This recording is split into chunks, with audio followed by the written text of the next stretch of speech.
लालची सोने की व्यापारी। वो वैकुंठपुरम का गांव था। उसी गांव में रामजी नामक एक सोने का व्यापारी था। वहीं आसपास के सारे गांव में उसका बहुत अच्छा नाम था। वो बहुत ही गुणवत्ता और ईमानदारी से उसका व्यापार चलाता था। रामजी के दुकान जो भी आते थे वो उसकी बहुत आदर सत्कार करता था। वो उसके दुकान आए मेहमानों को जूस, कूलिंग वाटर, चाय ऐसे सब लाकर उन्हें देता था। रामजी का एक बेटा था और उसका नाम श्यामजी है। श्यामजी भी उसके पिता रामजी के साथ हर रोज दुकान जाता था। लेकिन श्यामजी हर चीज में लालची ज्यादा होता था। उसके पिता का ग्राहकों का ऐसे आदर सत्कार करना उसे बिल्कुल अच्छा नहीं लगता था। एक दिन जेवर खरीदने एक परिवार उनके दुकान आता है। अरे अरे आइए, नमस्कार। नमस्कार जी। बोलिए, आज क्या देखना चाहोगे? हमारी बेटी की शादी है, इसीलिए हम गहने देखने आए हैं। अरे वाह, ये तो खुशखबरी है। आइए आइए। ऐसे उन्हें अंदर बिठाकर उन्हें गहने दिखाने लगता है। क्योंकि रामजी बहुत महंगी जेवर दिखा रहा था। राम जी, हम इतनी महंगी गहने नहीं खरीद पाएंगे। हम बहुत गरीब हैं, इसीलिए हमें कम दाम में जेवर दिखाइएगा।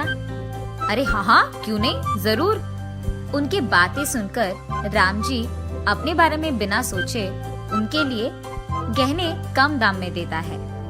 वही बगल में बैठा श्यामजी ये सब देख बहुत गुस्सा होता है और मन में ऐसे सोचता है, अरे रे, इनके साथ मैं क्या ही करूं? अगर असली रेट पे ही सोने को ऐसे बेच देंगे तो हमारा क्या लाभ होगा? इनको तो व्यापार करना भी नहीं आता। हाँ। ऐसे ही लगातार रामजी के काम देख श्यामजी को बहुत गुस्सा आता था। ऐसे ही कुछ दिन बाद रामजी का सेहत बिगड़ने लगता है। तब रामजी अपने बेटे को बुलाकर, बेटा श्याम, मेरी उम्र बढ़ रही है और मेरी सेहत बिगड़ रही है। इस हालत में मैं दुकान चला नहीं पाऊंगा, इसीलिए अब से इस दुकान की जिम्मेदारी तुम्हारे हाथों में सौंप रहा हूँ। तुझे ही हमारे दुकान का पूरा ख्याल रखना होगा बेटा। जी पापा, इज्जत से। ऐसे वो बहुत विनम्रता से अपने पापा को जवाब देकर वो बहुत खुश होता है कि आखिरकार उसके मालिक होने की जो सपना था वो सच हो गया। अब से ये दुकान मेरा है, अब मुझे कोई रोक नहीं पाएगा। मैं जो मर्जी वो करूँगा। ऐसे सोचकर बहुत खुश होता है श्याम। मालिक बनने के बाद पहले ही दिन दुकान में मालिक की कुर्सी में बैठ वो बहुत हंसता है। कुछ देर बाद दुकान को कुछ लोग आते हैं। जितने भी ग्राहक दुकान को आते थे उन सबको उसी दुकान में मौजूद काम वाला जूस, टी देता था। ये देख श्याम जी को बहुत गुस्सा आता है। ग्राहक जैसे ही बाहर जाते हैं, श्याम जी उस काम वाले को बुलाकर, सुरेश, अब से जो भी ग्राहक यहाँ आए ना, उनको जूस ये सब मत दो, और इतना ही नहीं, उस कूलिंग वाटर मशीन को भी यहाँ से निकाल दो, समझे? उससे वैसे भी बिजली की बिल बढ़ रही है। उस कूलिंग मशीन के बजाय एक मटके को लाकर यहाँ डाल दो। ऐसे ही वो दुकान में बहुत कुछ बदल देता है। ऐसे ही गहनों का दाम बढ़ाकर श्याम जी उन पे बहुत कमाता है। ये सब करके श्याम जी को गर्व होता है कि उसके पिता ने भी इतनी अच्छी व्यापार नहीं किया है। कुछ ही सालों में बहुत सारे पैसे कमाकर बहुत बड़े और महंगी गाड़ियां खरीदता है श्याम जी। श्याम जी को ऐसे अमीर बनते देख एक तरफ राम जी को गर्व होता है कि उसका बेटा बहुत अमीर बन गया, लेकिन दूसरी तरफ उसे दुख भी था कि उसका बेटा लोगों के भरोसे का फायदा उठा रहा है। ऐसे ही कुछ समय के बाद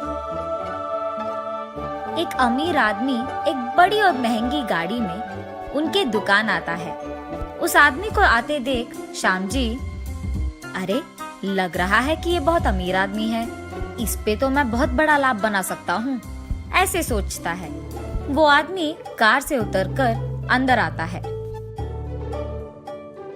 अरे सर, आइए आइए, स्वागत है आपका। बोलिए, क्या देखेंगे आप? नमस्कार श्याम जी, मेरा नाम कुमार है। बहुत ही जल्द मेरी शादी होने वाली है, मुझे महंगी गहने दिखाइए। कुमार की बातें सुन श्याम जी में लालच आता है। उसके दुकान में मौजूद गहनों का दाम बढ़ाकर कुमार को दिखाता है। अरे वाह, ये तो बहुत सुंदर है। ऐसे ही मुझे कुछ डिजाइन्स में गहने चाहिए, क्या वो कर पाओगे? ऐसे पूछता है कुमार। अरे जरूर साहब, अब इस सब के लिए 10 लाख का खर्च होगा। कोई नहीं, मैं भर दूंगा। ऐसे कहकर थोड़े पैसे एडवांस में देकर कुमार वहां से चले जाता है। उस एक आदमी के पास इतना सारा पैसा देख श्यामजी सोचता है कि उस अमीर आदमी को आसानी से धोखा दिया जा सकता है और इसीलिए उसी की लालच में वो कुमार को धोखा देने के लिए योजना बनाते रहता है। वो ये फैसला करता है कि इससे पहले कि कुमार उससे सारे गहने ले ले, वो उनमें से कुछ गहनों को नकली गहनों से बदल देगा और कुमार के आने से पहले ही उसके सोच के अनुसार ही वो उनमें से कुछ गहनों को नकली वालों से बदल देता है। कुमार आकर बाकी पैसे भरकर उन सारे गहनों को लेकर वहां से चले जाता है। कुमार की शादी आ ही जाती है।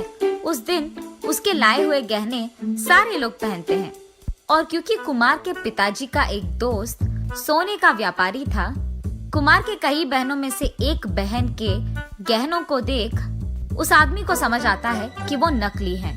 वो कुमार के बहन के पास जाकर ऐसे पूछता है, बेटी तुम लोग तो बहुत अमीर हो, ऐसे नकली जेवर और गहने पहनने की क्या जरूरत है? ये सुनकर वही मौजूद कुमार चौंक जाता है। क्या नकली जेवर? अरे नहीं अंकल, ये तो मैंने राम जी के दुकान में बनवाए हैं। और वो आदमी कुमार से ये कहता है, नहीं बेटा, मैं भी तो गहनों का व्यापारी हूँ, मुझे नकली और असली में फर्क दिखाई देता है। ये साफ साफ नकली है, तुमको धोखा दिया गया है। लेकिन राम जी तो बहुत अच्छे इंसान हैं। हम जैसे गहनों के व्यापारी के लिए तो वो बहुत प्रेरणा देते हैं। कहीं कोई गलती हुआ होगा, चलो हम उसके दुकान जाकर पूछते हैं। सभी मिलकर राम जी के दुकान जाते हैं। श्याम जी, ये क्या है? आपने मुझे नकली जेवर दी है, ये असली ही नहीं है। अरे ये क्या मजाक सूझ रहा है आपको? मैंने तो आपको असली गहने ही दिए थे, आपने कहीं और बदल कर मेरे पास आकर पूछ रहे हो। अरे मुझे ऐसे करने की क्या जरूरत है श्याम जी? मैं आप पर पुलिस कंप्लेंट दूंगा। क्या आप डरा रहे हो क्या? कुमार के साथ आया बुजुर्ग, बेटा मैं भी गहनों का व्यापारी हूँ और तुम्हारे पापा का बहुत अच्छा दोस्त भी। तुम अपने पिता को बुलाओ, मैं बात करूँगा, ऐसे कहता है। तब श्याम जी उसके दुकान में मौजूद काम वाले को उसके घर बेचकर राम जी को बुलवाता है। राम जी जब ये सब सुनता है तो ऐसे कहता है, अरे आप डरिए मत, मैंने तो इस दुकान में सीसीटीवी कैमरा लगवाया है, उसमें देखेंगे तो गलती किसकी है ये पता चल जाएगा। लेकिन किसी को ये बात नहीं पता था कि राम जी दुकान में सीसीटीवी लगवाया है, यहाँ तक कि श्याम जी को भी नहीं। राम जी उसके फोन में पूरा फुटेज देखते रहता है और दूसरी तरफ श्याम जी डर के मारे कांपने लगता है।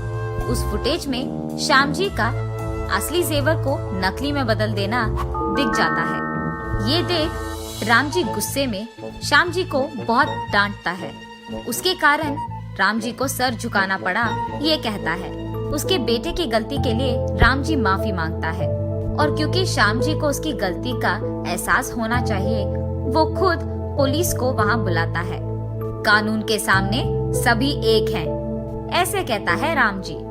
लेकिन वहाँ मौजूद लोग, राम जी ऐसे मत करिए, उसको पुलिस के हवाले मत कीजिए, वो लालची जरूर है मगर उसको पता नहीं था कि आपको सिर झुकाना पड़ेगा, सोचा नहीं होगा बेचारा, आप ऐसे मत करिए, आपको बाद में बहुत दुख होगा।